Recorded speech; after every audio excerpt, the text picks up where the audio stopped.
저도 이 집의 며느리입니다. 받아들여 주세요. 체면이 말이 아니구나. 당장 이 집에서 나가라. 오늘도 좋은 이야기로 찾아왔습니다. 영상 시작 전에 구독과 좋아요 눌러주시면 하루가 더 환하게 열릴 거예요. 서울 교외의 한적한 언덕 위에 자리 잡은 대저택은 마치 조선시대 양반가옥을 현대식으로 재현해 놓은 듯한 위엄을 자랑했습니다. 높은 담장 너머로 보이는 기와 지붕과 잘 다듬어진 정원은 이 집안의 내력과 부를 말해주고 있었죠. 대문 앞에 세워진 검은색 고급 세단 2대가 이 집의 경제력을 단번에 드러내고 있었습니다. 정원 곳곳에는 값비싼 조경수들이 심어져 있었고 분수대에서는 맑은 물소리가 끊임없이 흘러나왔습니다. 이른 아침 저택 안쪽 사랑채에서는 70대 노부인 정순이 한복 저고리를 단정히 여미며 거울 앞에 앉아 있었습니다. 그녀의 한복은 고급 명주로 만들어진 것으로 은은한 광택이 품격을 드러냈죠. 목에는 진주 목걸이, 손목에는 금팔찌를 차고 있었는데 이 모든 것들이 그녀의 지위를 상징하는 듯 했습니다. 화장대 위에는 값비싼 화장품들이 가지런히 놓여 있었고 은재 거울에는 가문의 문양이 새겨져 있었습니다. 정순의 눈빛은 차갑고 날카로웠습니다. 그녀는 이 집안의 실질적인 어른으로서 30년 넘게 가문의 위세를 지켜온 자부심이 있었죠. 젊은 시절부터 철저한 가문 교육을 받아온 그녀에게는 집안의 체면과 격식이 무엇보다 중요했습니다. 거울 속 자신의 모습을 살펴보며 오늘도 집안의 기강을 바로잡아야 할 하루가 시작된다는 생각에 입가에 차가운 미소를 띄었습니다. 영희야. 정순의 목소리가 저택 전체에 울려 퍼졌습니다.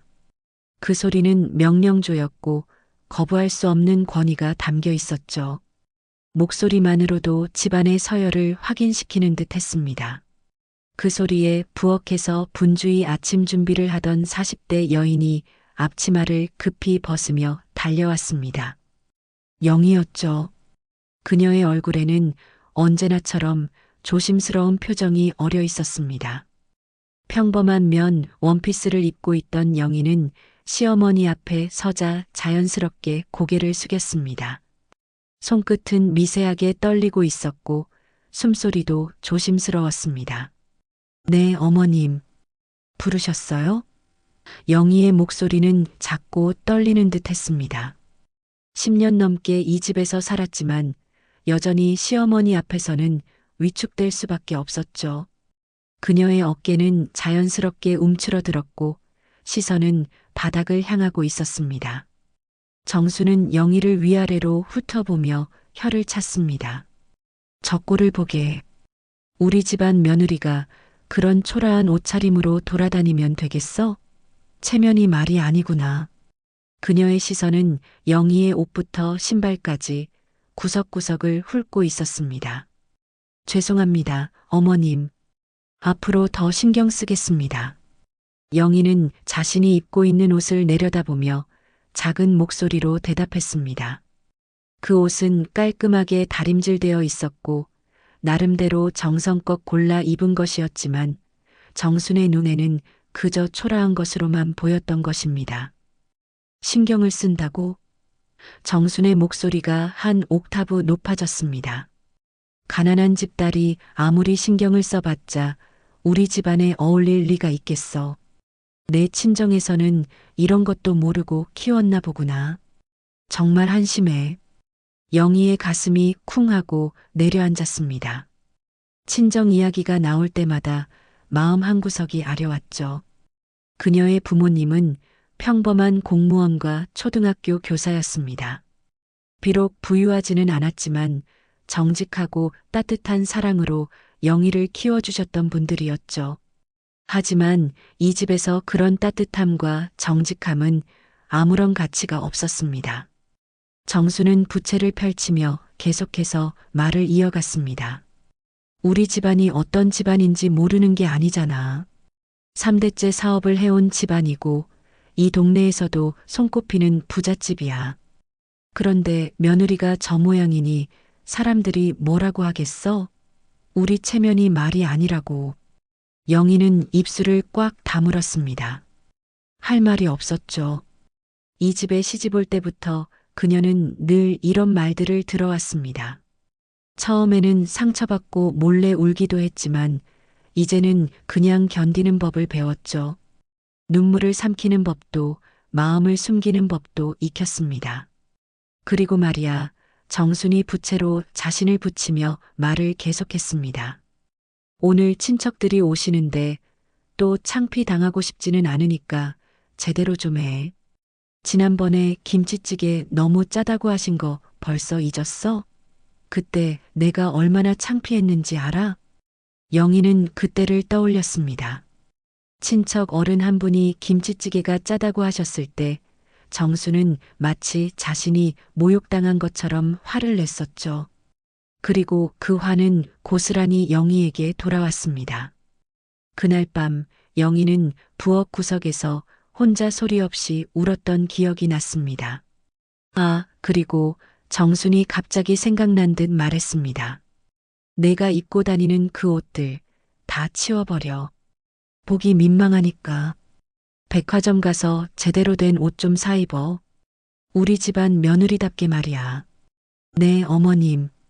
영희는 고개를 끄덕였지만 속으로는 한숨이 나왔습니다. 옷을 사러 가면 또 어떤 지적을 받을지 뻔했거든요. 너무 비싸다, 너무 싸다, 색깔이 촌스럽다, 디자인이 유치하다. 어떤 선택을 해도 결국 틀린 답이 되곤 했습니다. 정수는 마지막으로 영희를 한 번 더 훑어보며 말했습니다. 우리 집안에 어울리지 않는 며느리야. 정말 체면이 말이 아니구나. 그 말은 마치 못을 박는 것처럼 차갑고 날카로웠습니다. 부엌으로 돌아간 영희는 정성스럽게 한식 상차림을 준비하기 시작했습니다. 김치찌개의 간을 여러 번 확인하고 생선구이도 정성스럽게 뒤집으며 구웠죠. 나물 반찬들도 색깔별로 예쁘게 배치하고 밥알 하나하나까지 신경 써서 담았습니다. 손놀림은 능숙했지만 그녀의 마음은 무거웠습니다. 이 모든 일을 하면서 영희는 생각에 잠겼습니다. 이 집에 시집 온 지 벌써 12년이 지났지만 여전히 그녀는 이방인 같은 느낌을 지울 수 없었어요. 아무리 노력해도 정순의 마음에 들지 못했고 아무리 정성을 다해도 인정받을 수 없었죠. 매일매일이 조심스럽고 무서웠습니다. 하지만 영희에게는 이 집을 떠날 수 없는 이유가 있었습니다. 남편에 대한 사랑, 그리고 이 집안의 일원으로서 지켜야 할 책임감이었죠. 남편은 어머니와 아내 사이에서 항상 곤란해했지만 그래도 영희를 사랑한다고 말해주었습니다. 그 말 한마디가 영희에게는 큰 위로가 되었죠. 영희는 상을 완성하며 깊은 한숨을 내쉬었습니다. 항상 주눅들어 집안의 끝자락에서 묵묵히 살림을 하는 것이 그녀의 일상이었습니다. 오늘도 또 어떤 지적을 받을지, 어떤 모욕을 당할지 알 수 없었지만 그래도 견뎌내야 했어요. 이것이 그녀의 삶이었고 그녀가 감내해야 할 현실이었으니까요. 오후 2시 저택의 넓은 거실에는 친척들이 하나둘 모여들기 시작했습니다. 정수는 평소보다 더욱 화려한 한복을 차려입고 손님들을 맞이했죠. 진홍색 비단 한복에 금실로 수놓인 문양이 햇살에 반짝이며 그녀의 위엄을 한층 더 돋보이게 했습니다. 그녀의 얼굴에는 자랑스러운 미소가 가득했어요. 이런 자리야말로 자신의 위세를 과시할 수 있는 완벽한 무대였거든요. 어서 오세요, 형님. 정말 오랜만이십니다.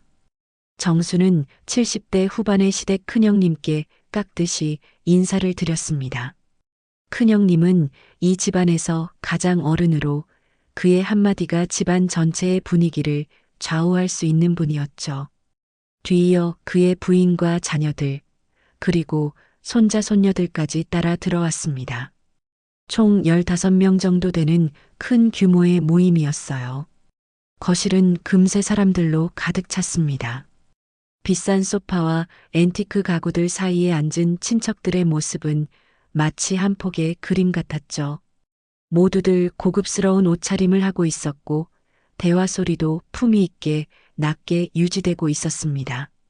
영희는 부엌에서 마지막 준비를 마치고 정성스럽게 차린 음식들을 하나씩 상에 올리기 시작했습니다. 김치찌개, 갈비찜, 생선구이, 각종 나물 반찬들이 화려하게 펼쳐졌죠. 특히 갈비찜은 어제부터 준비해서 정성껏 끓인 것이었습니다.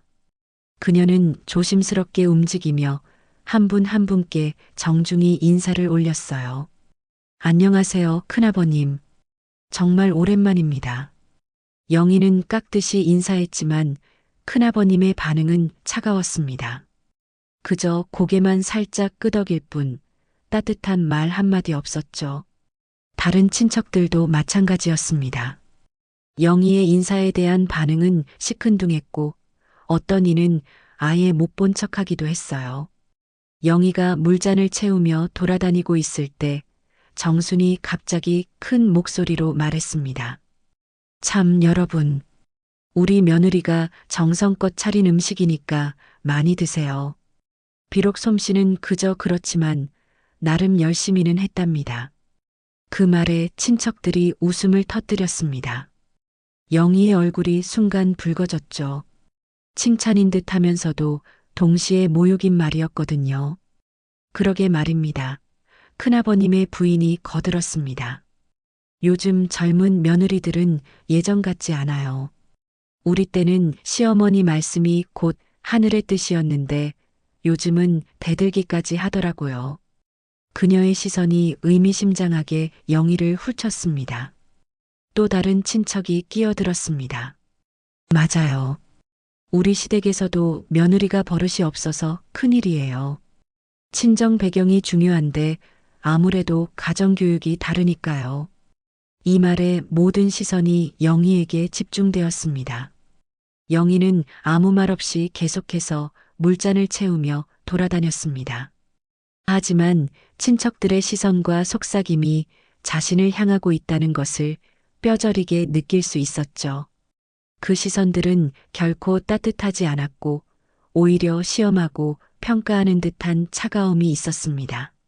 아, 그런데 영희야, 정순이 갑자기 날카로운 목소리로 영희를 불렀습니다. 김치찌개 간이 어떤 것 같아? 나는 너무 시다고 생각하는데? 영희는 당황스러웠습니다. 아침에 여러 번 맛을 봤는데 적당했거든요. 심지어 정순도 별다른 말씀을 안 하셨었는데 말이죠. 저는 적당하다고 생각했는데요, 어머님. 영희가 조심스럽게 대답했습니다. 목소리가 작게 떨렸어요. 적당하다고? 정순의 목소리가 한 옥타브 높아졌습니다. 큰형님, 직접 한번 맛보세요. 정말 짜지 않은지 확인해 주세요. 거실 안의 모든 대화가 멈췄습니다. 모든 사람들의 관심이 이 상황에 집중되었죠. 큰아버님이 어쩔 수 없이 김치찌개를 한 숟가락 떠서 맛보더니 애매한 표정을 지었습니다. 좀 짠 것 같기도 하고 사실과는 전혀 짜지 않았지만 분위기상 정순의 편을 들어줄 수밖에 없었던 것입니다. 정순은 기다렸다는 듯이 벌떡 일어나며 영희를 향해 소리쳤습니다. 봐요. 내가 뭐라고 했어요? 밥상 차리는 것조차 제대로 못해서 어떻게 하겠다는 거야? 친정에서 배운 게 없으니 이 모양이지. 그녀의 목소리는 거실 전체에 울려 퍼졌습니다. 영희의 눈가가 순간 촉촉해졌습니다. 15명의 친척들이 모두 보는 앞에서 이렇게 공개적으로 모욕을 당하니 숨이 막힐 것 같았죠. 하지만 그녀는 꾹 참고 고개를 깊이 숙였습니다. 죄송합니다, 어머님. 제가 많이 부족했습니다. 친척들의 반응은 제각각이었습니다. 어떤 이는 불편한 표정을 지었지만 어떤 이는 오히려 재미있다는 듯 구경하고 있었어요. 특히 시댁 조카 며느리는 영희를 보며 속으로 안도의 한숨을 내쉬었습니다. 자신보다 더 구박받는 사람이 있다는 것이 묘한 위안이 되었거든요. 정말 답답해 죽겠어요. 정순이 부채를 힘차게 붙이며 계속 말했습니다. 우리 집안 체면이 말이 아니에요. 손님들 앞에서 이런 음식을 내놓다니. 어떻게 사람들 앞에 얼굴을 들고 다니겠어요? 큰아버님의 막내 아들이 조심스럽게 끼어들었습니다. 고모님, 그래도 너무 심하시는 거 아닙니까? 영희 고모님도 나름 최선을 다하시는 것 같은데요. 젊은 세대답게 그는 이 상황이 불편했던 것입니다. 하지만 정수는 전혀 들은 척도 하지 않았습니다. 최선을 다한다고? 최선을 다해서 이 모양인 게 더 큰 문제지. 역시 가난한 집 딸이라 그런가 봐요. 태생이 다르니까 아무리 가르쳐도 안 되는 거예요. 그녀의 말은 마치 칼날처럼 날카로웠습니다. 그 순간 영희의 마음속에 무언가가 와르르 무너지는 소리가 들렸습니다. 아무리 노력해도 아무리 정성을 다해도 결국 자신은 이 집안에서 영원히 인정받을 수 없는 존재라는 것을 깨달았죠. 친정이 가난하다는 이유만으로 그것이 지울 수 없는 낙인이 되어버린 것입니다. 그러니까 말이에요. 또 다른 친척이 거들었습니다. 집안 배경이 얼마나 중요한지 몰라요. 아무리 예쁘고 착해도 격이 안 맞으면 힘들어요. 영희는 눈물을 참으며 계속 서 있었습니다. 도망치고 싶었지만 그럴 수도 없었어요. 이 모든 모욕을 고스란히 견뎌내야 했습니다. 영희야, 어서 새로운 김치찌개 끓여와. 정순의 차가운 명령이 떨어졌습니다. 이건 너무 짜서 아무도 못 먹겠어. 빨리. 영희는 떨리는 목소리로 대답했습니다. 네, 어머님. 바로 준비하겠습니다. 그리고 고개를 숙인 채 부엌으로 향했습니다. 부엌 문을 닫자마자 영희는 벽에 기대어 조용히 울기 시작했습니다. 12년 동안 쌓여왔던 모든 굴욕과 상처가 한꺼번에 터져나왔어요. 이 집에선 내가 아무리 노력해도 받아들여지지 않겠구나. 그녀는 속으로 중얼거렸습니다. 자신의 존재 자체가 이 집안에는 어울리지 않는 이물질 같다는 생각이 들었죠. 그날 저녁 저택의 거실은 다시 한번 긴장으로 가득 찼습니다. 정수는 오후의 굴욕적인 사건 이후 분노가 가라앉지 않았고 아들 민수가 퇴근하자마자 그를 거실로 불러들였어요. 민수는 40대 중반의 중견 사업가로 넓은 어깨와 단정한 정장 차림새는 그의 사회적 지위를 말해주고 있었지만 어머니 앞에서는 여전히 어린 아들일 뿐이었죠. 거실의 분위기는 평소와 달랐습니다. 정수는 높은 등받이 의자에 단정히 앉아 있었고 손에는 접힌 부채를 단단히 쥐고 있었어요. 그녀의 얼굴에는 하루 종일 쌓인 분노와 실망이 그대로 드러나 있었습니다. 거실의 큰 샹들리에가 그녀의 차가운 얼굴을 더욱 날카롭게 비추고 있었죠. 민수야, 앉아라. 정순의 목소리는 평소보다 더욱 차갑고 단호했습니다. 마치 법정에서 판결을 내리려는 판사의 음성 같았어요. 민수는 어머니의 표정을 보자마자 무언가 심상치 않다는 것을 직감했습니다. 그의 얼굴에도 긴장감이 드러났어요. 어머니, 무슨 일이신가요? 표정이 평소와 다르신데. 그는 조심스럽게 물었습니다. 무슨 일이냐고? 정순의 목소리가 떨렸습니다. 분노 때문이었죠. 오늘 친척들 앞에서 내가 얼마나 창피를 당했는지 알아? 전부 내 아내 때문이야. 내가 이 집안의 어른으로서 얼굴을 들 수가 없게 됐다고. 영희는 부엌에서 설거지를 하고 있었지만 거실에서 들려오는 목소리를 들을 수밖에 없었습니다. 그녀의 손이 떨리기 시작했어요. 접시를 잡은 손에 힘이 들어갔고 비누 거품이 미끄러져 바닥으로 떨어졌습니다. 심장이 빨리 뛰기 시작했고 가슴 한구석이 무겁게 내려앉았어요. 영희가 뭘 잘못했다는 거예요. 어머니, 민수는 아내를 감쌌습니다. 비록 어머니 앞에서는 항상 조심스러웠지만 아내가 부당하게 비난받는 것은 견딜 수 없었어요. 정수는 벌떡 일어나며 소리쳤습니다. 뭘 잘못했냐고? 김치찌개는 짜게 끓이지, 손님들 앞에서는 제대로 인사도 못하지, 옷차림은 또 어떻고? 완전히 우리 집안 체면을 바닥에 던져버렸어. 그녀의 부채가 공중에서 위협적으로 흔들렸습니다. 어머니, 그 정도로 심한 일은 아니잖아요. 민수가 차분하게 말했습니다. 영희도 나름대로 열심히 준비했는데 완벽하지 못한 것 뿐이잖아요. 열심히 했다고? 정순의 목소리가 한층 더 높아졌습니다. 열심히 해서 그 모양이면 더 큰 문제지. 12년 동안 뭘 배웠다는 거야? 여전히 가난한 집 딸 티를 벗지 못하고 있잖아. 영희는 부엌에서 이 모든 대화를 들으며 가슴이 찢어지는 것 같았습니다. 설거지하던 손을 멈추고 싱크대에 기댔어요. 다리가 후들거렸고 숨쉬기조차 힘들었습니다. 12년간의 노력이 한순간에 물거품이 되는 기분이었죠. 정수는 방안을 이리저리 돌아다니며 계속해서 말을 이어갔습니다. 민수야, 너도 이제 나이가 들었으니 현실을 똑바로 봐야 해. 우리 같은 집안에 저런 며느리는 절대 어울리지 않아. 사업상 만나는 중요한 사람들 앞에서도 창피하고 친척들 앞에서도 도저히 면목이 서지 않아. 어머니, 그런 식으로 말씀하시면 안 됩니다. 민수의 목소리에도 짜증이 섞이기 시작했습니다. 영희는 저의 아내이고 이 집의 정식 며느리예요. 함부로? 정순이 날카롭게 웃었습니다. 내가 언제 함부로 했다는 거야? 나는 그동안 참고 참아왔어. 속으로 얼마나 답답했는지 모르면서. 하지만 오늘은 정말 한계야.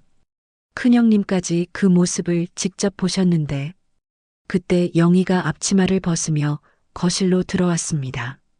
그녀의 얼굴은 창백했고 눈가는 빨갛게 부어 있었어요.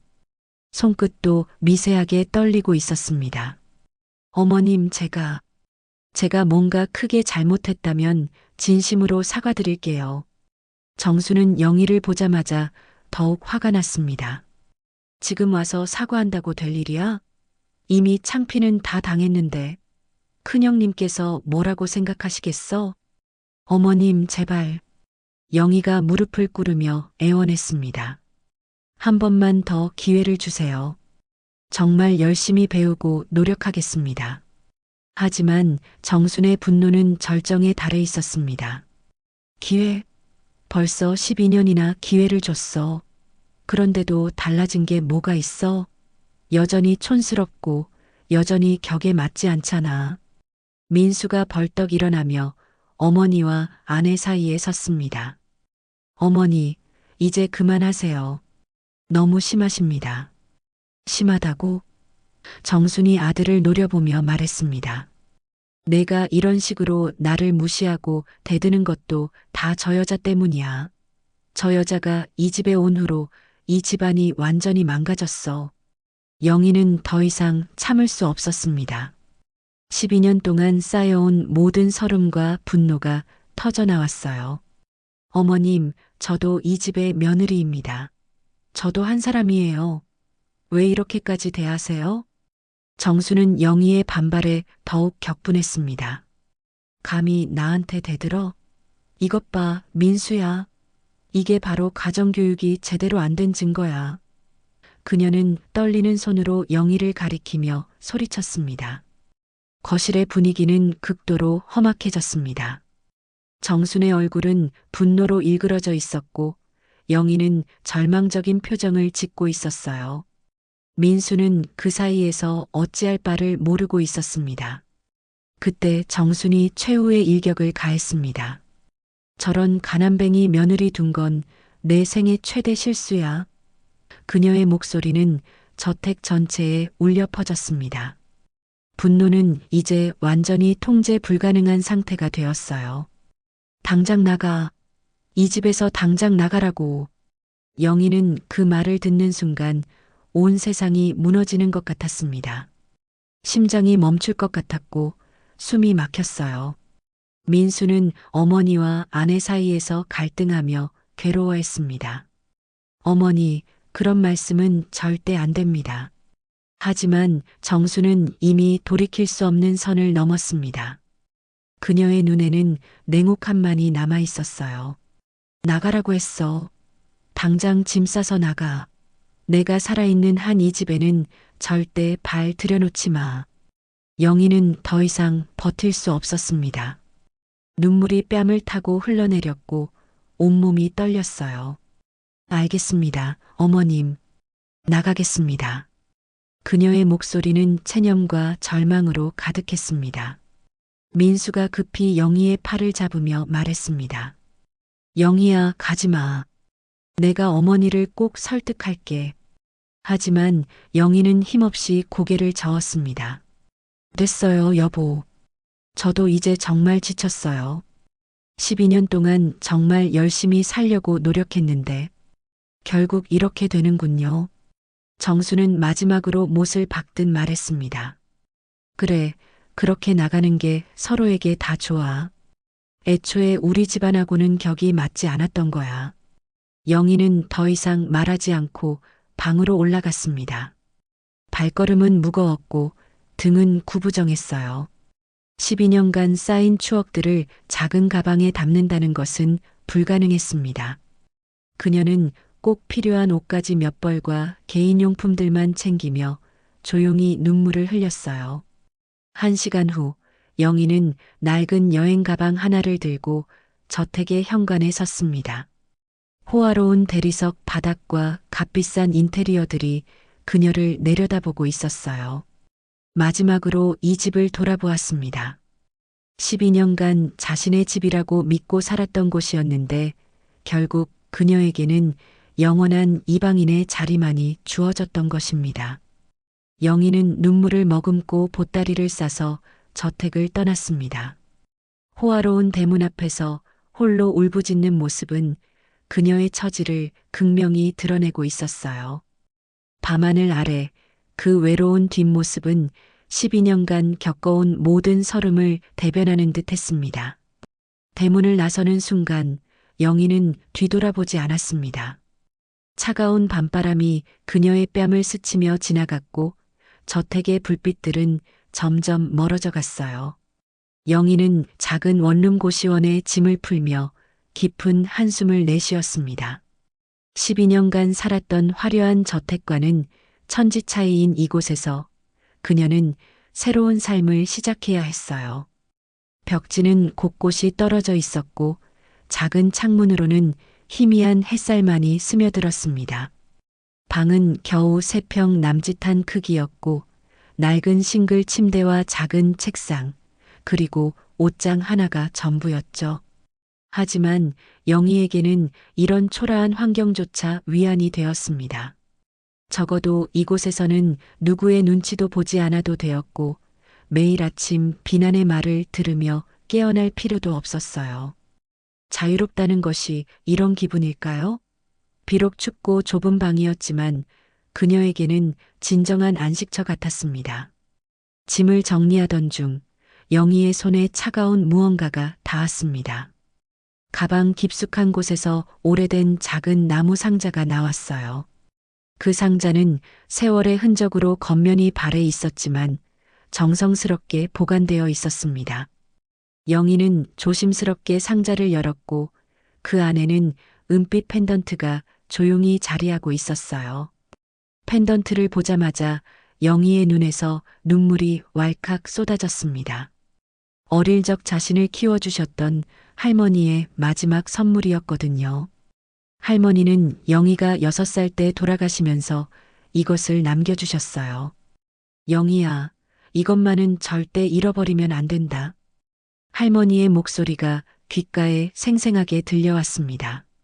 그때 영희는 6살이었고 할머니는 병상에 누워 숨을 가쁘게 몰아쉬고 계셨어요. 이 목걸이는 내게 특별한 의미가 있단다. 언젠가 그 이유를 알게 될 거야. 할머니가 약속한다.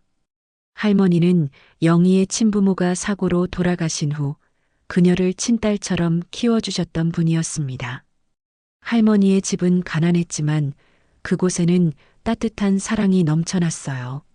할머니는 영희에게 동화책을 읽어주시고 맛있는 음식을 해주시며 무엇보다 세상에서 가장 소중한 존재라고 말씀해 주셨죠. 하지만 영희가 12살 때 할머니마저 세상을 떠나시면서 그녀는 친척집을 전전하다가 결국 양부모님 댁으로 입양되었습니다.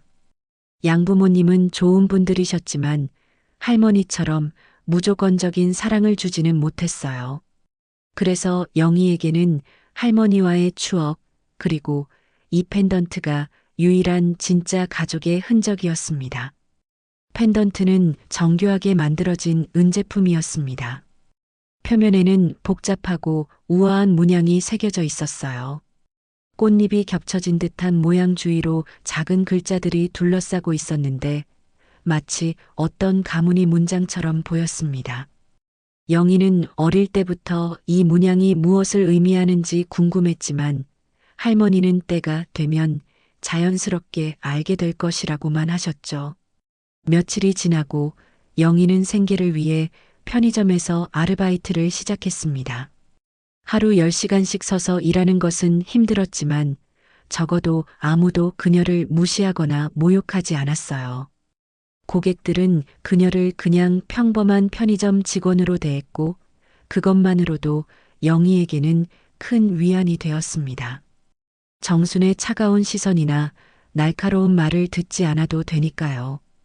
편의점 일은 단조로웠지만 평화로웠습니다. 물건을 진열하고 계산을 하고 청소를 하는 일상적인 업무들이 영희에게는 오히려 치유가 되었어요. 아무도 그녀의 출신을 묻지 않았고 아무도 그녀를 평가하지 않았습니다. 어느 날 저녁 영희는 편의점 휴게실에서 간단한 저녁을 먹으며 텔레비전 뉴스를 보고 있었습니다. 평소처럼 별 관심 없이 보던 중 갑자기 한 뉴스가 그녀의 시선을 완전히 사로잡았어요. 대한그룹 이 회장 부부가 30년간 찾아온 잃어버린 딸을 위해 다시 한번 간절한 호소를 하고 나섰습니다. 앵커의 목소리가 또렷하게 들려왔어요. 영희는 손에 들고 있던 컵라면 컵을 놓치고 말았습니다. 뜨거운 국물이 테이블에 쏟아졌지만 그녀는 전혀 신경 쓸 수 없었어요. 화면에는 60대 후반으로 보이는 부부가 나와 있었는데 두 사람의 얼굴에는 30년간 쌓인 깊은 슬픔과 간절함이 어려 있었습니다. 이 회장 부인이 눈물을 글썽이며 떨리는 목소리로 말했습니다. 저희 딸 서연이는 태어나자마자 병원에서 실종되었습니다. 당시 저를 돌봐주던 간병인이 아이와 함께 갑자기 사라졌는데 나중에 알고 보니 그 간병인은 얼마 후 교통사고로 세상을 떠났다고 들었어요. 하지만 저희는 포기하지 않았습니다. 이 회장이 부인의 손을 잡으며 이어서 말했습니다. 딸아이가 태어날 때 저희가 특별히 주문 제작한 목걸이를 채워주었습니다. 우리 가문 3대째 내려오는 전통 문양이 새겨진 펜던트였어요. 세상에 단 하나밖에 없는 것입니다. 혹시 이런 목걸이를 보신 분이 있다면 꼭 연락 부탁드립니다. 그때 화면에 펜던트의 확대 사진이 크게 나왔습니다. 영희는 그 순간 숨이 완전히 멎는 것 같았어요. 온몸에 전율이 흘렀고 심장이 미친 듯이 뛰기 시작했습니다. 화면에 나온 펜던트와 자신이 목에 차고 있는 펜던트가 완벽하게 똑같았거든요. 꽃잎 모양의 우아한 문양, 둘러싸인 작은 글자들, 심지어 펜던트의 크기와 모양까지 완전히 일치했습니다. 영희는 급히 자신의 목에서 펜던트를 꺼내 화면과 비교해 봤어요. 틀림없었습니다. 완전히 같은 것이었어요. 이게 도대체 무슨 일이지? 영희는 중얼거렸습니다. 머릿속이 완전히 뒤죽박죽이 되었어요. 할머니가 왜 이런 귀한 펜던트를 자신에게 주셨을까요? 그리고 자신의 출생에 대해 알고 있던 모든 이야기들이 과연 진실이었을까요? 뉴스는 계속 이어졌습니다. 대한그룹은 국내 굴지의 대기업으로 건설업과 유통업을 주력으로 하는 대기업입니다. 이 회장 부부는 30년간 딸을 찾기 위해 수많은 노력을 기울여 왔습니다. 전국의 고아원과 입양기관을 통해 수차례 수소문했고 사설탐정까지 고용했지만 아직까지 딸의 행방을 찾지 못한 상태입니다. 리포터가 이어서 말했습니다. 특히 이번에는 상당한 사례금까지 걸고 전국적인 수색에 나서고 있어 많은 사람들의 관심을 끌고 있습니다. 영희는 텔레비전 화면을 멍하니 바라보았습니다. 자신이 지금까지 알고 있던 모든 것이 의심스러워지기 시작했어요. 친부모가 교통사고로 돌아가셨다고 들었는데 혹시 그것도 거짓이었을까요? 할머니는 자신에게 무언가 중요한 비밀을 숨기고 계셨던 걸까요? 그날 밤 영희는 전혀 잠을 이룰 수 없었습니다. 펜던트를 손에 쥐고 침대에서 이리저리 뒤척였어요. 할머니의 마지막 말씀이 계속 머릿속을 맴돌았습니다. 이 목걸이는 내게 특별한 의미가 있다. 언젠가 그 이유를 알게 될 거야. 혹시 자신이 정말로 대한그룹 회장의 잃어버린 딸일까요? 그렇다면 지금까지 살아온 모든 것이 완전히 뒤바뀌는 것이었어요. 자신을 무시했던 정순, 그리고 그 화려한 저택에서의 모든 굴욕이 사실은 잘못된 것이었을지도 모르죠. 며칠 후 영희는 용기를 내어 대한그룹에 전화를 걸었습니다. 떨리는 목소리로 자신의 상황을 설명했어요. 펜던트에 대한 이야기를 하자 상대방의 목소리가 급변했습니다. 지금 즉시 본사로 와주실 수 있나요? 회장님께서 직접 만나보고 싶어 하십니다. 영희는 펜던트를 꽉 쥐고 대한그룹 본사를 향해 걸었습니다. 하지만 그녀가 모르는 사이 이 소식은 이미 다른 곳으로도 전해지고 있었어요. 정순에게 말이죠. 정순은 그날 오후 친척 모임에 나갔다가 충격적인 소식을 들었습니다. 시댁 조카 며느리가 수군거리며 말했어요. 고모님, 혹시 들으셨어요? 영희의 고모님이 대한그룹 회장 딸이라고 주장하고 있다면서요? 정순의 얼굴이 순간 하얗게 변했습니다. 뭐라고? 그게 무슨 소리야? 제 친구가 대한그룹에 다니는데 오늘 회사가 발칵 뒤집혔대요. 어떤 여자가 와서 자신이 회장님의 잃어버린 딸이라고 주장한다면서요. 그런데 그 여자 이름이 영희라더라고요. 정수는 그 자리에서 급히 일어났습니다. 말도 안 돼. 저 여자가 감히. 집에 돌아온 정수는 즉시 변호사에게 전화를 걸었어요. 여보세요, 김 변호사님? 저 정순입니다. 급한 일이 있어서 연락드려요. 변호사는 차분한 목소리로 답했습니다. 무슨 일이신지요? 우리 집 며느리였던 여자가 지금 사기를 치고 있어요. 대한그룹 회장 딸이라고 거짓말을 하고 있다고요. 이거 고발할 수 있죠? 사기죄 적용이 가능할 수도 있습니다. 하지만 구체적인 증거가 필요하고요. 정수는 기다렸다는 듯이 말했습니다. 증거야 얼마든지 있어요. 저 여자가 얼마나 가난한 집 출신인지, 얼마나 비천한지 다 알고 있다고요. 다음 날 아침 영희는 편의점에서 일하고 있었습니다. 어제 대한그룹에서 DNA 검사를 받았고 결과를 기다리는 중이었어요. 마음이 복잡했지만 일은 해야 했죠. 그때 갑자기 편의점 문이 벌컥 열리며 경찰관 2명이 들어왔습니다. 영애 씨 맞나요? 영희는 깜짝 놀랐습니다. 네, 맞는데요. 무슨 일이신가요? 사기 혐의로 고발이 들어왔습니다. 동행해 주시겠습니까? 편의점 안의 모든 고객들이 영희를 쳐다봤어요. 그녀의 얼굴이 순간 창백해졌습니다. 사기요? 제가 뭘 사기를 쳤다는 거예요? 대한그룹 회장 딸이라고 거짓 주장을 했다는 신고가 들어왔습니다. 영희는 어리둥절했어요. 자신은 아직 아무것도 확실하게 주장한 적이 없었는데 말이죠. 단지 펜던트가 같다는 이유로 문의를 한 것뿐이었어요. 경찰서로 끌려간 영희는 조사를 받았습니다. 형사가 차가운 목소리로 물었어요. 정말로 대한그룹 회장의 딸이라고 주장하셨나요? 아니에요. 저는 단지 펜던트가 같아서 문의를 한 것뿐이에요. 영희가 떨리는 목소리로 대답했습니다. 그런데 고발인은 당신이 확실히 주장했다고 하던데요.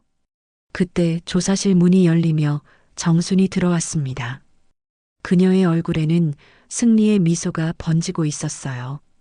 저 여자예요, 형사님. 정순이 영희를 가리키며 말했습니다. 12년 동안 우리 집에서 얹혀 살면서 온갖 혜택을 다 받았으면서 이제 와서 재벌 딸 행세를 하려고 해요. 영희는 정순을 보자마자 분노가 치밀어 올랐습니다. 어머님, 어떻게 이럴 수 있어요? 저는 정말 펜던트 때문에 문의한 것뿐이에요. 펜던트? 정순이 비웃으며 말했습니다.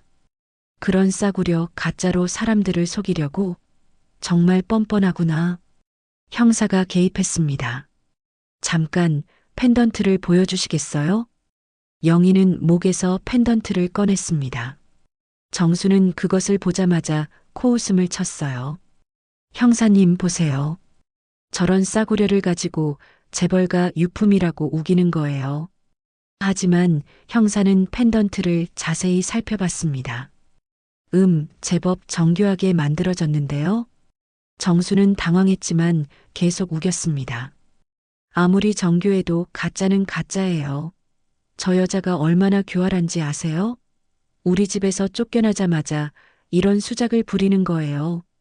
그때 또 다른 형사가 들어왔습니다. 잠깐만요. 대한그룹에서 연락이 왔는데 DNA 검사 결과가 나왔다고 합니다. 모든 사람들이 긴장했어요. 정순의 얼굴이 갑자기 굳어졌습니다. 형사가 전화를 받더니 놀란 표정을 지었어요. 예, 알겠습니다. 지금 바로 확인해 보겠습니다. 전화를 끊은 형사가 말했습니다. 대한그룹 측에서 DNA 검사 중이라고 하네요. 아직 결과는 안 나왔다고 합니다. 정수는 안도의 한숨을 내쉬었어요. 그것 봐요. 아직 아무것도 확실하지 않은데 벌써 딸 행세를 하고 있다니까요. 하지만 영희는 당당히 말했습니다. 저는 딸 행세를 한 적 없어요. 단지 할머니가 주신 펜던트가 뉴스에 나온 것과 같아서 문의를 한 것뿐이에요. 정순이 다시 공격했습니다. 할머니? 그 가난한 할머니가 그런 귀한 펜던트를 가지고 있었을 리가 없잖아. 분명히 어디서 훔쳐온 거야. 영희의 눈에 눈물이 고였습니다. 할머니를 모욕하지 마세요. 모욕? 정순이 날카롭게 웃었습니다. 사실을 말하는 게 모욕이야? 너희 할머니가 얼마나 가난했는지 다 알고 있어. 형사들도 이 상황이 복잡해지고 있다는 것을 알았어요. 단순한 사기 사건이 아닐 수도 있다는 생각이 들었죠. 정수는 마지막 일격을 가했습니다. 형사님, 이 여자는 정신적으로도 문제가 있어요. 12년 동안 지켜봤는데 항상 허황된 꿈만 꾸고 살았거든요. 이번에도 그런 망상 때문에 이런 일을 벌인 거예요. 영희는 더 이상 참을 수 없었습니다. 그만해요. 저는 정신병자가 아니에요. 그리고 저를 그렇게 괴롭힌 건 어머님이잖아요. 괴롭혔다고? 정순이 목소리를 높였습니다. 내가 널 얼마나 잘 돌봐줬는데. 은혜를 원수로 갚는 배은망덕한 년. 조사실의 분위기는 최악으로 치달았습니다. 형사들은 어떻게 해야 할지 몰랐고 영희는 절망에 빠져 있었어요. 정수는 승리를 확신하며 영희를 내려다보고 있었습니다. 과연 진실은 무엇일까요? 영희는 이 위기를 극복할 수 있을까요? 조사실의 긴장감이 최고조에 달했을 때 갑자기 문이 열리며 정장을 입은 중년 남성이 들어왔습니다. 그는 대한그룹의 법무팀 변호사였어요. 깔끔한 정장에 금태 안경을 쓴 그의 모습은 전문가다운 신뢰감을 주었습니다. 죄송합니다. 저희 회사 관련 사안이라서 직접 왔습니다. 정수는 당황했지만 여전히 당당했습니다. 그녀는 이 변호사가 자신의 편을 들어줄 것이라고 확신하고 있었어요. 변호사님께서 직접 오시다니 이 사기꾼 때문에 고생이 많으시겠네요. 빨리 처리해서 감옥에 보내주세요. 하지만 변호사의 반응은 정순이 예상한 것과 전혀 달랐어요. 그는 정중하지만 단호한 목소리로 말했습니다. 사실 저희가 지난 며칠간 추가 조사를 철저히 진행한 결과 몇 가지 매우 흥미롭고 중요한 사실들이 발견되었습니다. 영희는 마른 침을 삼키며 희망을 품고 변호사를 바라봤습니다. 형사들도 귀를 쫑긋 세우며 집중했어요. 조사실의 분위기가 갑자기 바뀌기 시작했습니다. 변호사가 가죽 서류 가방에서 두꺼운 파일을 꺼내며 말했습니다. 먼저 가장 중요한 펜던트에 대해 말씀드리겠습니다. 저희 회장님의 펜던트는 30년 전 한국에서 가장 유명한 은세공 장인인 박철수 선생이 특별 주문으로 단 하나만 제작한 것입니다. 당시 제작비만 해도 수백만 원이 들었죠. 정순의 얼굴에 처음으로 불안한 기색이 스쳤어요. 하지만 여전히 강하게 나갔습니다. 그래도 누군가 모방해서 가짜를 만들 수 있잖아요. 그래서 저희가 더 깊이 조사해 봤습니다. 변호사가 또 다른 서류를 펼치며 계속 말했습니다. 박철수 선생께 직접 확인한 결과 그 펜던트는 특별한 제작 기법으로 만들어져서 복제가 불가능하다고 하시더군요. 특히 안쪽에 숨겨진 미세한 각인이 있는데 이것은 현미경으로만 확인할 수 있습니다. 영희는 자신도 모르게 펜던트를 만졌습니다. 그 작은 장신구에 이런 비밀이 숨어 있었다니요. 변호사가 더욱 놀라운 이야기를 계속했습니다. 그런데 여기서 끝이 아닙니다. 영애 씨의 출생 기록을 전문 조사팀을 통해 추적해 본 결과 매우 의미심장한 연결고리들이 발견되었어요. 형사들이 메모를 하며 경청했습니다. 정수는 점점 창백해지고 있었어요. 30년 전 저희 회장 부인이 출산했던 서울대병원에서 같은 날 밤에 교통사고 환자가 응급실로 실려왔습니다. 그 환자가 바로 영애 씨를 돌봐주셨던 할머니, 즉 김순자 씨였어요. 영희의 눈이 커졌습니다. 할머니의 이름을 오랜만에 들으니 가슴이 뭉클했어요. 변호사가 결정적인 증거를 제시했습니다. 당시 병원 응급실 기록을 보면 김순자 씨는 심각한 머리 외상으로 기억상실증에 걸렸다고 되어 있습니다. 그런데 놀라운 것은 그녀가 갓난아이 하나를 품에 안고 있었다는 점입니다. 정순이 급하게 끼어들었습니다. 그런 우연의 일치가 뭐가 대수예요? 그 할머니가 자기 손자를 안고 있었을 수도 있잖아요. 아닙니다. 변호사가 단호하게 답했습니다. 저희가 가족관계까지 모두 조사해 본 결과 김순자 씨에게는 아들도 딸도 없었습니다. 따라서 손자나 손녀가 있을 수 없었죠. 영희는 숨을 멈추고 들었습니다. 이야기가 점점 놀라운 방향으로 흘러가고 있었어요. 변조사가 가장 중요한 사실을 밝혔습니다. 더욱 결정적인 것은 당시 저희 회장님의 신생아를 돌봐주던 간병인의 신원이 바로 김순자 씨였다는 점입니다. 병원 고용 기록에 명확히 남아 있어요. 조사실이 순간 조용해졌습니다. 모든 퍼즐 조각이 맞춰지고 있었어요. 즉, 변호사가 천천히 설명했습니다.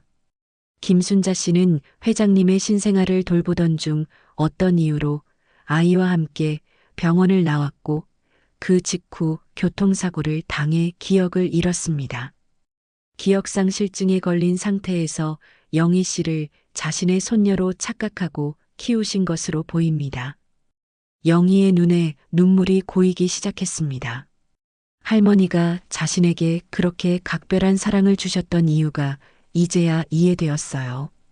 할머니는 무의식 중에 자신이 돌봐야 할 소중한 아이라는 것을 알고 계셨던 거예요. 정순이 필사적으로 반박했습니다. 목소리가 떨리고 있었어요. 그래도 확실한 증거는 없잖아요.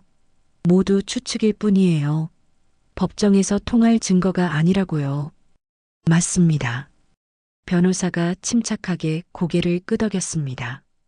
그래서 저희가 과학적이고 확실한 방법으로 진실을 밝히기로 했죠. DNA 검사를 의뢰한 것입니다. 바로 그때 형사의 휴대폰이 요란하게 울렸습니다. 네, 여기 강서경찰서 형사입니다. 네, 정말요? 확실한가요? 네, 알겠습니다. 바로 확인하겠습니다. 모든 사람들이 숨을 죽이고 형사를 바라봤어요. 조사실의 시계 초침 소리마저 크게 들릴 정도로 조용했습니다. 형사는 놀란 표정으로 천천히 입을 열었습니다.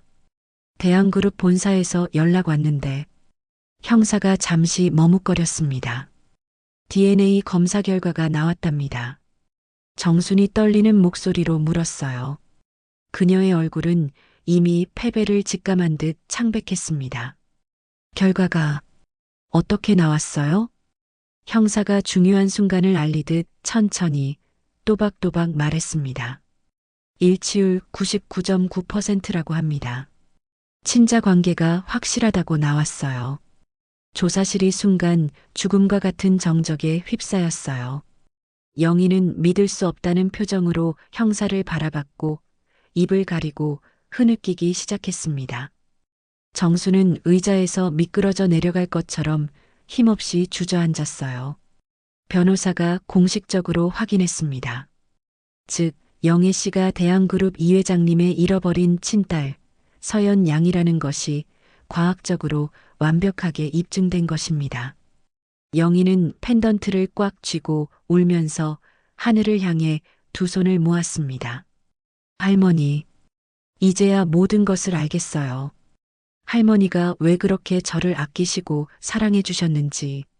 할머니는 모든 걸 알고 계셨던 거예요. 정수는 완전히 넋을 잃었어요. 지난 12년 동안 자신이 얼마나 잔혹하게 모욕하고 괴롭혔던 며느리가 실제로는 자신보다 훨씬 높은 지위의 재벌가 딸이었다니요. 그 충격은 이루 말할 수 없었습니다.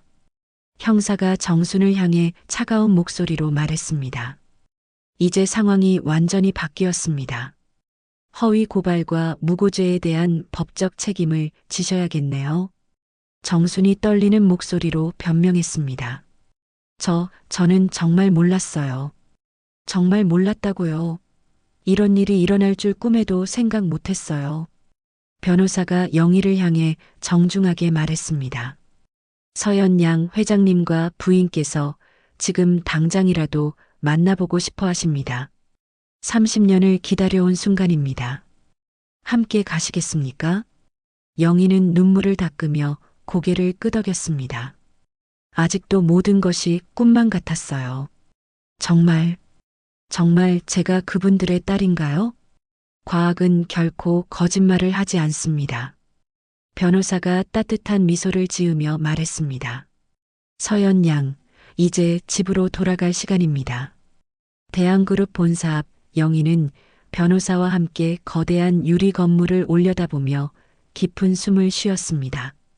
30층이 넘는 빌딩이 하늘을 찌를 듯 솟아 있었고 그 꼭대기에는 대한그룹이라는 금색 간판이 햇살에 반짝이고 있었어요. 건물 앞으로는 고급 승용차들이 줄지어 서 있었고 정장을 입은 사람들이 분주히 오가고 있었습니다. 이곳이 자신의 친부모가 있는 곳이라니 아직도 믿기지 않았어요. 준비되셨나요, 서연 양? 변호사가 다정하면서도 정중하게 물었습니다. 그의 목소리에는 이 역사적인 순간에 대한 경외감이 담겨 있었어요. 영희는 목에 걸린 펜던트를 한 번 더 만지며 고개를 끄덕였습니다. 그 작은 은 장신구가 자신의 운명을 완전히 바꿔놓았다는 사실이 아직도 꿈만 같았어요. 네, 준비됐습니다. 그런데 바로 그때 뒤에서 익숙하면서도 절박한 목소리가 들려왔습니다. 잠깐만요. 돌아보니 정순이 택시에서 급하게 내려 숨을 헐떡이며 달려오고 있었어요. 그녀의 모습은 평소와 전혀 달랐습니다. 항상 단정했던 머리는 헝클어져 있었고 화장도 번져 있었어요. 평소에 당당하고 위엄 있던 모습은 온데간데 없이 사라져 있었습니다. 영희야. 아니, 서연아. 정순이 영희 앞에 도착해서는 가쁜 숨을 몰아쉬었습니다. 그녀의 얼굴은 창백했고 눈은 빨갛게 부어 있었어요. 변보사가 경계하는 목소리로 말했습니다. 부인, 여기서 뭐 하시는 거예요? 지금은 중요한 순간인데. 정수는 변호사의 말을 듣지 않고 오직 영희만 바라봤습니다. 그녀의 시선은 간절했고 동시에 깊은 후회로 가득했어요. 서연아, 내가 꼭 할 말이 있어. 제발 들어줘. 영희는 차갑지만 침착한 표정으로 정순을 바라봤습니다. 무슨 말씀이세요, 어머님? 어머님이라고 부르지 마. 정순이 갑자기 소리쳤습니다. 그 목소리에는 자괴감과 절망이 섞여 있었어요. 너는 이제 대한그룹 회장의 딸이잖아. 나 같은 사람이 어떻게 내 어머니가 될 수 있겠어. 내가 무슨 자격으로. 바로 그때 대한그룹 본사 건물의 VIP 전용 출입구에서 중년 부부가 서둘러 나왔습니다. 바로 이 회장과 회장 부인이었어요. 30년간 딸을 그리워하며 애타게 기다려온 그들의 얼굴에는 간절함과 기대, 그리고 떨림이 가득했습니다. 회장 부인은 이미 눈물을 글썽이고 있었고 이 회장도 평소의 카리스마 넘치는 모습 대신 한 아버지의 모습을 보이고 있었어요. 서연아, 우리 딸. 회장 부인이 영희를 보자마자 목이 메어 제대로 말을 잇지 못했습니다. 30년간 꿈꿔온 순간이 드디어 현실이 되고 있었어요. 하지만 정순이 그 감동적인 순간을 가로막으며 앞으로 나섰습니다. 잠깐만요. 제가 먼저 할 말이 있어요. 꼭 해야 할 말이 있다고요. 이 회장이 정순을 날카롭고 위압적인 눈빛으로 바라봤습니다. 그의 목소리는 냉정했어요. 당신이 누구시기에 감히 여기서? 저는 서연이의 시어머니였던 사람입니다. 정순의 목소리가 떨렸어요. 평소 당당하던 그녀가 이렇게 위축된 모습은 처음이었습니다. 회장 부인이 놀라며 물었습니다. 시어머니라고요? 그럼 서연이가 결혼을 했다는 말씀인가요? 정순이 고개를 끄덕이며 고백하기 시작했습니다. 네. 저는 12년 동안 서연이를 며느리로 두고 살았어요.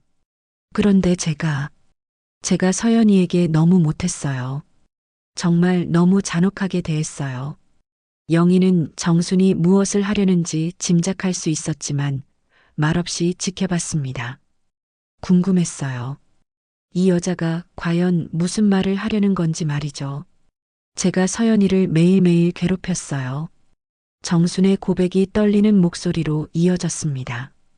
가난한 집딸이라고 무시하고 친척들 앞에서 공개적으로 창피를 주고 사소한 실수도 용납하지 않았어요. 그리고 결국엔 집에서 쫓아내기까지 했어요. 이 회장 부부의 얼굴이 점점 굳어졌습니다. 분노가 차오르고 있었어요. 정수는 울먹이며 계속 말했습니다. 그런데 서연이는 12년 동안 단 한 번도 저에게 대들거나 반항하지 않았어요. 항상 참고 견뎠죠. 얼마나 억울하고 고통스러웠을지.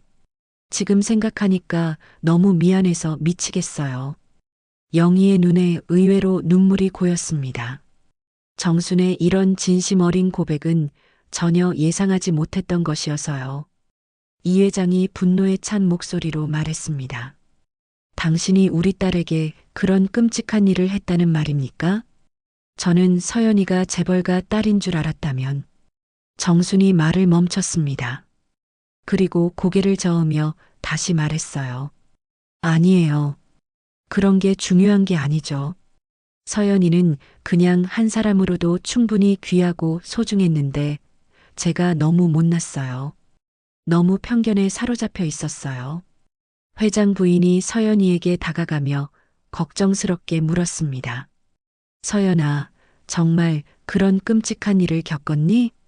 우리가 몰라서 미안하다. 영희는 담담하게 고개를 끄덕였어요. 네.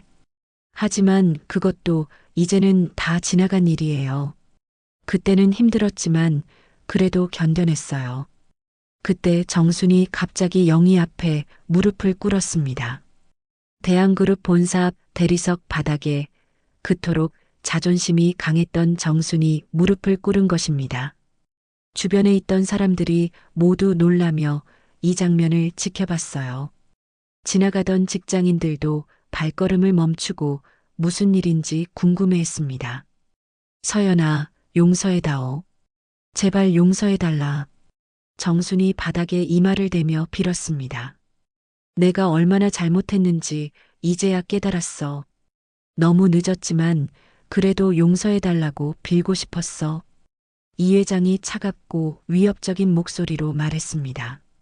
당신이 우리 딸에게 12년 동안 한 그 끔찍한 일들을 생각하면 용서받을 자격이 있다고 생각하십니까? 정순이 흐느끼며 대답했습니다. 없습니다. 저는 용서받을 자격이 전혀 없어요. 하지만 그래도 한 번만 용서해달라고 빌고 싶었어요. 이게 제가 할 수 있는 전부예요. 영희는 정순을 내려다보며 복잡하고 미묘한 감정을 느꼈습니다. 분노도 있었고 원망도 있었지만 동시에 연민과 안타까움도 들었어요. 일어나세요, 어머님. 영희가 조용하면서도 단단한 목소리로 말했습니다. 어머님이라고 부르면 안 돼. 정순이 눈물 범벅이 된 얼굴로 고개를 저었습니다. 어머님은 어머님이에요. 영희가 단호하게 말했습니다. 12년이 결코 짧은 시간이 아니잖아요. 그리고 어머님도 저를 진심으로 미워하신 게 아니라 그냥 실망하고 답답해 하셨던 거겠죠. 이 회장 부인이 놀라며 딸을 바라봤어요. 이런 극한 상황에서도 용서를 말하는 딸이 대견하면서도 안타까웠습니다. 영희가 깊은 숨을 쉬며 계속 말했습니다. 어머님께서 저를 힘들게 하신 것도 결국은 그 집안을 위해서였잖아요. 방법이 잘못됐을 뿐이지 마음까지 악하셨던 건 아니라고 생각해요. 정순이 믿을 수 없다는 표정으로 고개를 들었어요. 서연아, 정말 그렇게 생각하니? 네. 영희가 확실하게 대답했습니다. 하지만 앞으로는 이런 일이 다시는 없어야 해요. 사람을 출신이나 집안으로 판단하시면 절대 안 돼요. 한 달 후, 영희는 대한그룹 회장 딸로서의 새로운 삶에 적응하고 있었습니다. 서울 강남의 호화로운 저택에서 친부모와 함께 지내며 30년간 놓쳤던 시간을 조금씩 채워가고 있었어요. 하지만 영희의 마음 한구석에는 여전히 무언가 해결되지 않은 숙제가 남아 있었습니다. 그날 오후 영희는 개인 비서와 함께 예전에 살았던 저택 근처를 지나가고 있었습니다. 차창 밖으로 보이는 그 집은 여전히 웅장했지만 이제 그녀에게는 그저 지나간 추억의 장소일 뿐이었어요.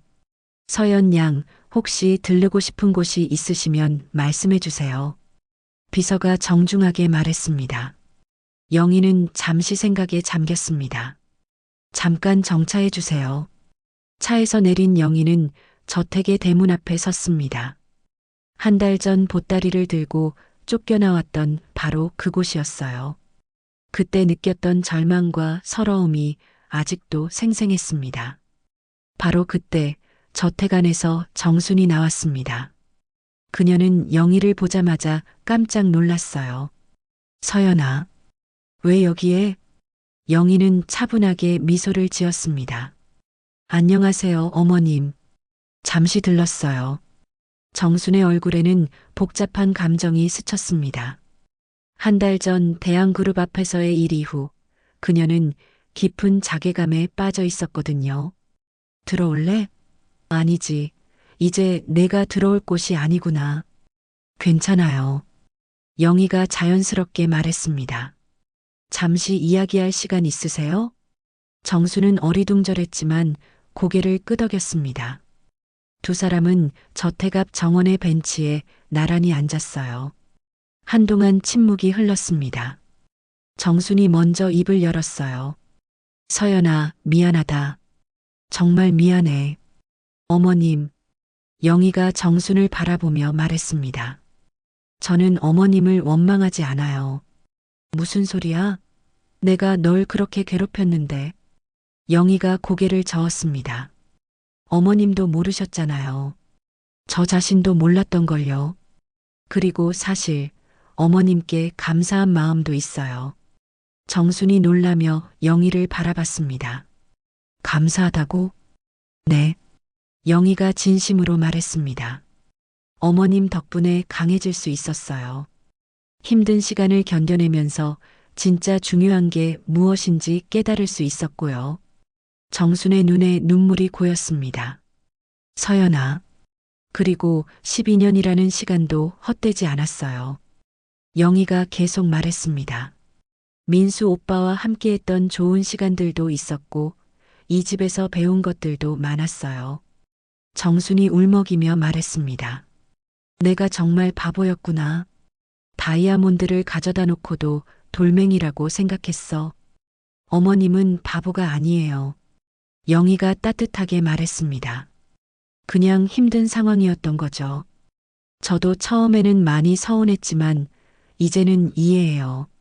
그때 저택 안에서 민수가 나왔습니다. 한 달 만에 보는 아내의 모습에 그는 복잡한 표정을 지었어요. 영희야. 민수가 조심스럽게 다가왔습니다. 오빠. 영희가 반갑게 인사했습니다. 잘 지내셨어요? 민수는 어색하게 웃었습니다. 잘 지내긴. 너는 어때? 새로운 환경에 적응하고 있어? 네, 많이 좋아졌어요. 영희가 솔직하게 답했습니다. 친부모님이 정말 좋으신 분들이에요. 민수의 얼굴에 아쉬움이 스쳤습니다. 그래, 다행이다. 내가 행복하면 그걸로 됐어. 영희는 민수를 보며 말했습니다. 오빠, 저희 이혼 수속 진행해요. 민수가 놀랐습니다. 영희야, 그게 서로를 위해서예요. 영희가 단호하게 말했습니다. 오빠도 새로운 시작이 필요하고 저도 마찬가지예요. 하지만 오빠와의 추억은 소중히 간직할게요. 정순이 끼어들었습니다.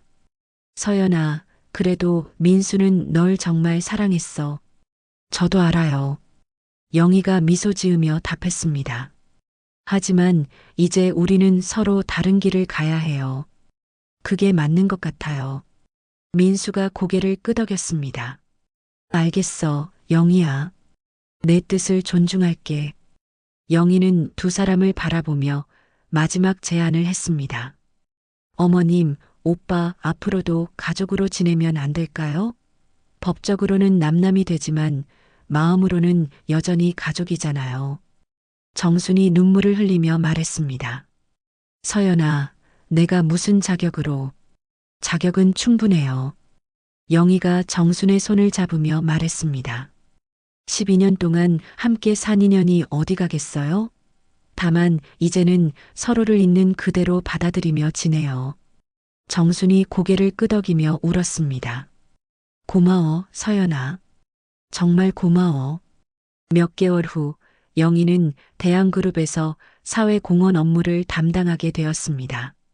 자신처럼 어려운 환경에 있는 사람들을 돕고 싶었거든요. 특히 가난하다는 이유로 차별받는 사람들을 위한 프로그램을 만들었어요. 그날도 영희는 후원금 전달식에 참석했습니다. 행사가 끝난 후 정순이 조용히 다가왔어요. 서연아, 수고했어. 정순이 자랑스러운 표정으로 말했습니다. 어머님도 오늘 와주셔서 고마워요. 영희가 진심으로 답했습니다. 정수는 이제 완전히 변해 있었습니다. 예전의 교만함은 사라지고 겸손하고 따뜻한 모습을 보이고 있었어요. 그녀도 영희의 사회공헌 활동에 적극 참여하며 새로운 삶을 살고 있었습니다. 서연아, 정순이 영희의 손을 잡으며 말했습니다. 내가 진짜 우리 집안의 자랑이야. 아니, 집안을 떠나서 그냥 자랑스러운 사람이야.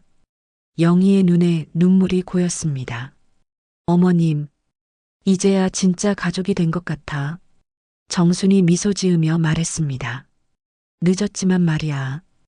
영희는 정순을 따뜻하게 안아주었습니다. 그 순간 두 사람의 마음속에 있던 모든 앙금이 완전히 사라졌어요. 저녁 무렵 영희는 할머니의 산소를 찾았습니다. 묘비 앞에 꽃을 놓고 무릎을 꿇었어요. 할머니, 이제야 모든 걸 다 알겠어요. 영희가 조용히 말했습니다. 할머니께서 저를 그렇게 사랑해 주신 이유를 이제야 알겠어요. 그리고 할머니 덕분에 진짜 가족을 찾을 수 있었어요. 바람이 불어와 영희의 머리카락을 살랑 흔들었습니다. 마치 할머니가 답해 주시는 것 같았어요. 영희는 펜던트를 꺼내 햇살에 비춰보았습니다. 그 작은 장신구가 자신의 운명을 완전히 바꿔놓았어요. 이제 그것은 단순한 목걸이가 아니라 사랑과 용서, 그리고 새로운 시작의 상징이었습니다. 영희는 웃으며 일어났습니다. 이제 그녀에게는 밝은 미래가 기다리고 있었어요. 진정한 치유와 화해를 이룬 그녀의 앞날은 희망으로 가득했습니다. 여러분의 따뜻한 관심과 구독, 댓글, 좋아요가 큰 힘이 됩니다. 새로운 이야기를 빠르게 만나고 싶으시다면 알림 설정도 잊지 마세요. 긴 시간을 함께 해주신 여러분께 진심으로 감사드립니다.